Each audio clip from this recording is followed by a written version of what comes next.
Welcome everyone. सबसे पहले हम बात करेंगे टोटल अवेलेबल सीट्स कितनी है मेडिकल की इंडिया में। तो अगर हम गवर्नमेंट कॉलेजेस की बात करेंगे, टोटल गवर्नमेंट कॉलेज जो है इंडिया में दैट आर 272 और इनमें सीट्स कितनी है दैट इज़ 41,388।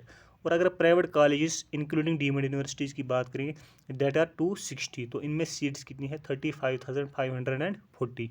तो total seats available through NEET कितनी है 76,928। और अगर एम्स और जिपमर की बात करें, एम्स है 15 इंडिया में और जिपमर है 2। तो इनमें सीट्स कितनी है, एम्स में है 1507 एंड जिपमर में है 200, दैट इज़ अराउंड 1700। तो total medical seats in India is around 78,600, यानी कि टोटल कितनी है 78,633 including AIIMS and JIPMER. Next अगर हम बात करेंगे काउंसलिंग की, ये जो मेडिकल सीट्स हैं इनमें काउंसलिंग कैसे होती है। काउंसलिंग कैसे होती है, ये जो टोटल सीट्स हैं इनको डिवाइड किया है ऑल इंडिया कोटा में और स्टेट कोटा में। टोटल सीट्स की जो 15% है वो रखी गई है ऑल इंडिया कोटा में, यानी कि 15% कोटा कितना है ऑल इंडिया के लिए और 85% कोटा है स्टेट के लिए। यानी कि जो स्टेट के डोमिसाइल है वही इन 85% में अप्लाई कर सकते हैं, और इन 15% में किसी भी स्टेट का डोमिसाइल कहीं पर भी ऑल इंडिया में अप्लाई कर सकता है। पहला राउंड होता है काउंसलिंग का ऑल इंडिया कोटा के लिए, दैट इज़ राउंड 1। उसके बाद होता है स्टेट कोटा के लिए राउंड 1। उसके बाद होता है ऑल इंडिया कोटा के लिए फिर से काउंसलिंग, तो दैट इज़ राउंड 2, क्योंकि पहले राउंड जो ख़त्म हुआ था ऑल इंडिया कोटा का, उसके बाद होगा round 2 that is all India Kota counselling round 2। उसके बाद होता है स्टेट कोटा काउंसलिंग राउंड 2, यानी कि पहले ऑल इंडिया कोटा का राउंड 1, फिर स्टेट कोटा का राउंड 1, फिर ऑल इंडिया कोटा का राउंड 2 और स्टेट कोटा का राउंड 2। इसके बाद जो भी सीटें खाली रहती है उनमें उनके लिए होता है मॉपअप राउंड। ये इन्होंने 2021 से शुरू किया है मॉपअप राउंड। नेक्स्ट हम बात करेंगे कट ऑफ की। अगर हम all India Kota cut off की बात करें, all India Kota cut off की बात करें, यहाँ पे दिया है reservations that is general, EWS, OBC, SC और ST, और इनका क्लोजिंग रैंक दिया है, और इधर दिया है राउंड, पहला राउंड की सेकंड राउंड, और इधर दिया है ईयर। अगर हम ईयर 2020 की बात करें और पहले राउंड की बात करें तो क्लोजिंग रैंक क्या था जनरल के लिए दैट इज़ 12,348, EWS के लिए 12,325, OBC के लिए 12,353, SC के लिए 69,669 एंड ST के लिए 93,479। लेकिन अगर 21 की बात करें, ईयर 21 की और राउंड 1 की, राउंड 1 में जनरल के लिए क्लोजिंग रैंक रहा था 14,367, EWS के लिए 16,000। सिमिलरली आप बाकी के लिए देख सकते हैं। लेकिन ये जो गैप आ रहा है 2020 में राउंड 1 के लिए 12,348 और 21 में राउंड 1 के लिए 14,367, ये इसलिए आ रहा है क्योंकि इस साल जो है 21 में 30 कॉलेजेस ऐड हुए थे, उनकी जो सीट्स है वो अराउंड 4-5 हज़ार रही होगी, इसलिए ये जो कट ऑफ है ये इतना ऊपर गया है। दैट मीन्स 12,348 से 14,367। और अगर ईयर 2020 की बात करें राउंड 2 के लिए, जो क्लोजिंग रैंक रहा था जनरल के लिए that is 15,038 and in year 2021 for round 2 ये जो रैंक रहा था क्लोजिंग रैंक जनरल के लिए दैट इज़ 17,613। तो इस साल जो है 2020 में इस साल जो है 2022 में तो यही क्लोजिंग रैंक रहने वाला है, इसके आसपास ही। जैसे 2021 राउंड के लिए राउंड 1 के लिए 14,367, तो इस साल भी यही अराउंड 14,000 से 15,000 के आसपास रहेगा। या अगर हम रेंज की बात करें तो 14,000 से 15,000। और राउंड 2 के लिए जो क्लोजिंग रैंक रहेगा जनरल के लिए दैट इज़ 17,000 से 5000 के लिए रहेगा फॉर द ईयर 2022। सिमिलरली आप देख सकते हैं ईडब्ल्यूएस के लिए, ओबीसी के लिए, एससी के लिए और एसटी के लिए। लेकिन उसके बाद क्या है, पहले होती है ऑल इंडिया कोटा की काउंसलिंग, उसके बाद होती है स्टेट कोटा की काउंसलिंग। अगर हम स्टेट कोटा की बात करें तो स्टेट कोटा जो है उसमें 40 से 50 मार्क्स कम रहते हैं, जो कि ऑल इंडिया कोटा में कट ऑफ रहता है उससे 40 से 50 नंबर कम का ही कट ऑफ रहता है। ये जनरली सभी स्टेट्स के लिए अप्लाई नहीं होता है, जैसे दिल्ली हो गया, राजस्थान हो गया, बिहार हो गया, इनमें around all India cut off जो है वही रहता है या उससे कई बार ज़्यादा भी होता है। लेकिन जनरली अगर हम बात करें तो स्टेट कोटा जो है उसमें 30 से 40 या 40 से 50 नंबर तक 40 से 50 नंबर नीचे भी कट ऑफ जा सकता है ऑल इंडिया कोटा से। नेक्स्ट हम बात करेंगे जो all India quota mop up cut off हुआ था 2021 में। इधर दिया है categories, that is general, OBC, EWS, SC and ST. NEET 2020 में मॉपअप राउंड नहीं हुआ था, लेकिन फिर भी हम ये जो मॉपअप यहाँ पे ले रहे हैं ये राउंड 2 का ले रहे हैं, यानी कि 2020 में ये जो राउंड 2 रहा है इसकी बात कर रहे हैं, यानी कि नीट 2020 मॉपअप राउंड अगर हम देखेंगे राउंड टू का कितना कट ऑफ रहा था, क्लोजिंग रैंक 15,038 और नीट 2021 में जो मॉपअप राउंड हुआ उसका क्लोजिंग कट ऑफ रहा है 19,207 जनरल के लिए, ओबीसी के लिए 19,232, ईडब्ल्यूएस के लिए 19,594 और एससी के लिए 99,542 और एसटी के लिए 1,20,806। तो जनरल के लिए अगर हम बात करें, जनरल के लिए कट ऑफ जो है मॉपअप राउंड का वो रहा है 19,207 और राउंड 2 के लिए जो ऑल इंडिया कोटा में हुआ था 2021 में दैट इज़ अराउंड 17,613। तो इससे नीचे भी चला गया है मॉपअप राउंड में, यानी कि 17,600 से 19,200 तक। तो अगर हम इस साल जो रैंक रहा है 659 मार्क्स पे, 659 मार्क्स है, इस पे एआर रैंक रहा था 2773, यानी कि 2773 और 598 मार्क्स पे कितना रैंक रहा था 19,594। यानी कि अगर हम बात करेंगे ऑल इंडिया कोटा की, all India Kota cut off जो है मॉपअप राउंड तक, यानी कि ऑल इंडिया कोटा में अगर आप जाना चाहते हैं तो 19,207 से रैंक जो अगर जनरल कैटेगरी में है उससे नीचे का रैंक होना चाहिए। उसके बाद रहा स्टेट कोटा ऑलरेडी मैंने कहा है 40 से 50 है, 30 से 40 नंबर नीचे जा रहा है cut off all India Kota से, यानी कि अगर आपका रैंक 30-40,000 भी है तो तब भी आपकी अच्छे चांस से अच्छा कॉलेज मिलने का स्टेट कोटा में।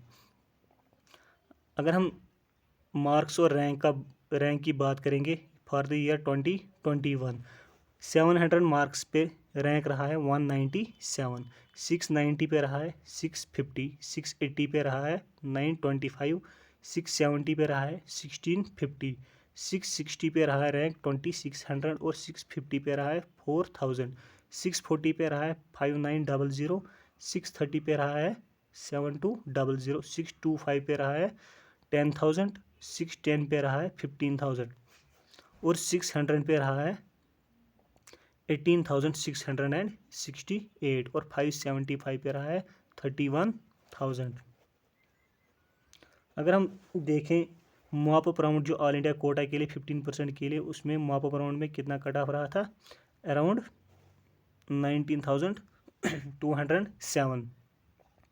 तो अगर यहाँ मार्क्स देखेंगे अराउंड 19,000 तो 600 के आसपास, यानी कि 16,666 रैंक पे कितने मार्क्स रहे 600। तो अगर आपके 600 मार्क्स बन रहे तो आपका ऑल इंडिया कोटा में भी सिलेक्शन यानी कि सीट मिल सकती है। 600 अच्छा स्कोर है। अगर 600 से नीचे है यानी 575 मार्क्स है, इस पर 31,000 रैंक है, तो इसमें भी चांसेस है अच्छा स्टेट कोटा में अच्छा कॉलेज मिलने की। स्टेट कोटा में तो कॉलेज आपको मिलेगा, लेकिन चांसेस है अच्छा कॉलेज मिलने की भी 31,000 रैंक पे, यानी कि 575 मार्क्स पे।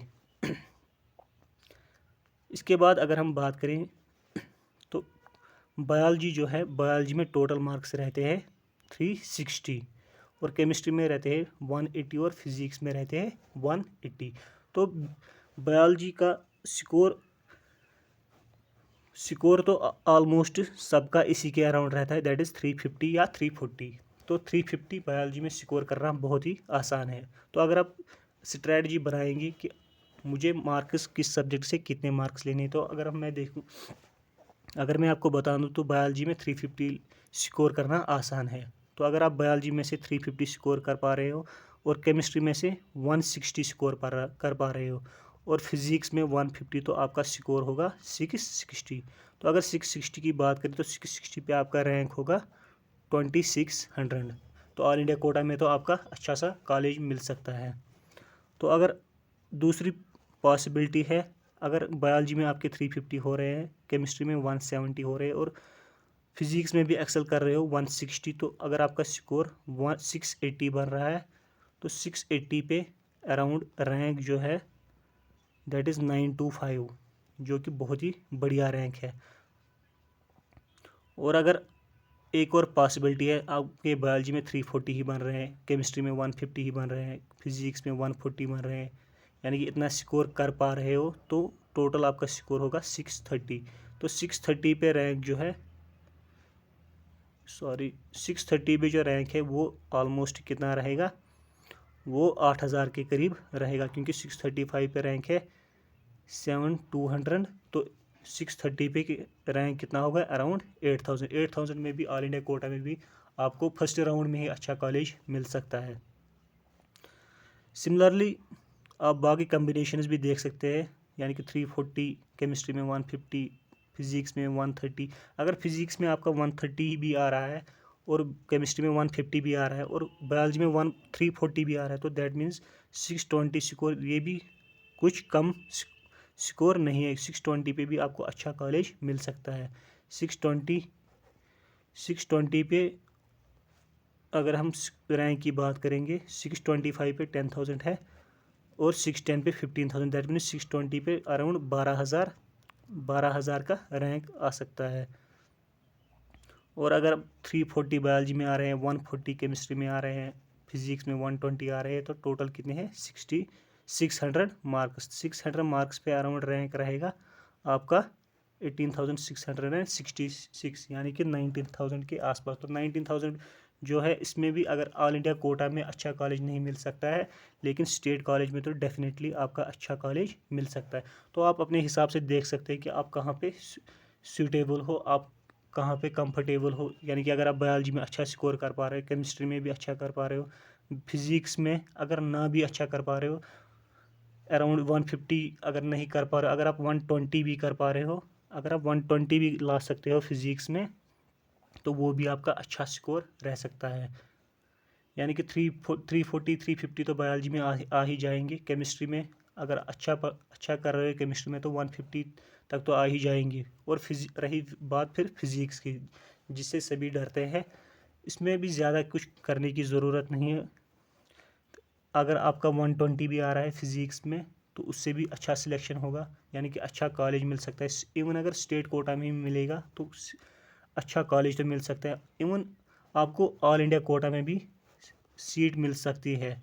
120 अगर आपका फिजिक्स का स्कोर है और ओवरऑल अगर 620 का स्कोर है, तो आपको ऑल इंडिया कोटा में भी अच्छा कॉलेज मिल सकता है। नेक्स्ट हम बात करेंगे फिजिक्स की।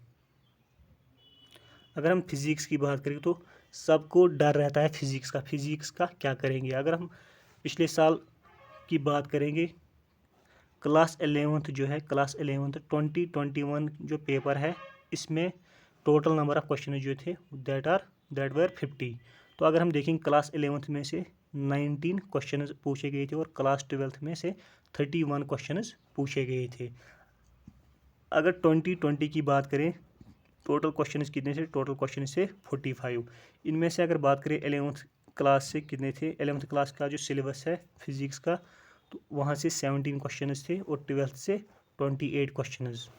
दैट मीन्स ये जो 12th का वेटेज है, 12th का वेटेज बहुत ही ज़्यादा है, क्योंकि अगर 12th के 30 क्वेश्चन है, 31 क्वेश्चन या 30 है, अगर एवरेज की बात करें 30 question, that means they are around 120 marks. अगर आप 12th का ही, सिर्फ 12th का ही अच्छे से पढ़ के जाओगे और 12th में 30 आउट ऑफ 30 क्वेश्चन कर पाओगे, दैट मीन्स आपका फिजिक्स में फिर भी स्कोर रहेगा 120। That is not a bad score.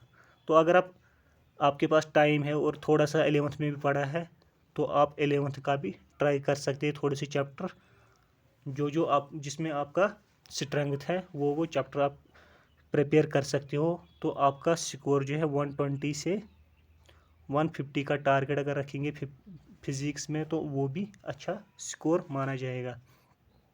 तो अब बात आ रही है कि अगर अब स्ट्रेटजी क्या बनाए। अगर किसी ने 11th में कुछ नहीं पढ़ा है तो वो छोड़ देंगे, वो पहले फोकस करेगा कि 12th में, क्योंकि 12th में सबसे ज़्यादा वेटेज है। अगर टाइम है अराउंड 2-2.5 महीने का अभी टाइम है, तो अगर 12th में से अगर आप चाहो तो 12th का पूरा सिलेबस, अगर आप 12th का पूरा सिलेबस कवर करोगे और उसकी प्रैक्टिस भी साथ साथ करोगे क्वेश्चन की, अब क्योंकि अगर 12th में से 30 क्वेश्चन या 25 क्वेश्चन आए या 30 क्वेश्चन आए, अगर 30 क्वेश्चन आए तो आप दैट मीन्स आप 120 मार्क्स करने के लिए तैयार होंगी। तो अगर आप वो 120 मार्क्स कर पाए, दैट मीन्स आपका फिजिक्स का स्कोर जो है वो 120 हो सकता है। और अगर आपके पास लगता है कि अभी बहुत टाइम है, मैं 12th का और 11th का दोनों का भी कर सकता हूँ, तो दैट मीन्स आप जो है आप सिलेक्ट टॉपिक करें कौन कौन से 12th को जो है 12th तो आपने सारा जो है सारा क्लियर करना है, सारा पढ़ना है। और 11th में अगर आप देखोगे कि मेन टॉपिक जो यानी कि मैकेनिक्स पार्ट जो है, और ऑसिलेशंस है, वेव्स है, थर्मोडायनेमिक्स है, ग्रेविटेशन है, इनमें से आप देख सकते हो आप किस किस में कंफर्टेबल है, वो आप प्रिपेयर कर सकते हो। और अपने हिसाब से स्ट्रेटजी बना के आप देखोगे कि मेरे लिए 120 फिजिक्स में ठीक स्कोर रहेगा या 150 या 160, वो आप पे डिपेंड कर रहा है आप किस तरह की स्ट्रेटजी बना सकते हो। और अगर हम बात करेंगे ये जो फिजिक्स, अगर आपने अब ठान ली है कि मैंने 12th का सिलेबस पूरा कंप्लीट करना है, 11th का सिलेबस पूरा करना है, तो ये अब प्रिपेयर कहाँ से करोगे? सिंपली आपको देखना है 1 मिनट। सिंपली जो है आपको एक काम करना है, that is previous year physics question जो है वो प्रैक्टिस करनी है। इससे पता लगेगा कि ये जो क्वेश्चन आते हैं ये किस तरह के आते हैं, यानी कि ये जो कोई कंसेप्ट है उस पर क्वेश्चन कैसे बन सकता है, किसी फार्मूले पे क्वेश्चन कैसे बन सकता है, यानी कि इसलिए आपको प्रीवियस ईयर कंपलसरी है प्रैक्टिस करना। उसके बाद practice solved examples given in the NCERT in every chapter after the topics. ये जो सॉल्व्ड एग्जाम्पल रहते हैं NCERT बुक में, क्योंकि ये जो प्रैक्टिस सॉल्व्ड जो है, यानी कि सॉल्व्ड एग्जाम्पल जो रहते हैं NCERT में, हर टॉपिक के बाद जो 1 या 2 क्वेश्चन रहते हैं प्रैक्टिस से, मैंने देखा है कि मैंने भी एनालिसिस किया है कि ये जो नीट में क्वेश्चन आते हैं फिजिक्स के डायरेक्ट वही आते हैं, क्योंकि जो सॉल्व्ड एग्जाम्पल है उसमें थोड़ा डेटा चेंज किया जाता है और फिर क्वेश्चन वही रहते हैं। यानी कि मोस्ट इम्पॉर्टेंट जो है ये जो NCERT है, NCERT में जो सॉल्व्ड एग्जाम्पल है वो आपको सॉल्व करने होंगे, और जो फार्मूला है वो फार्मूला देखना है कि अप्लाई कैसे होता है। और एक बात, आप प्रॉपर टेस्ट दें, टेस्ट सीरीज़ आप ख़रीद सकते हैं, और उस पर डेली तो नहीं, आप डेली तो मैं नहीं कह सकता हूँ कि आप डेली टेस्ट दें, लेकिन आप एक काम कर सकते हैं, हफ्ते में या महीने में 2-3 टेस्ट, या एक हफ्ते में 1 टेस्ट दें, और आप देख सकते हैं कि आप कहाँ पे लाई कर सकते हैं। That is enough for today.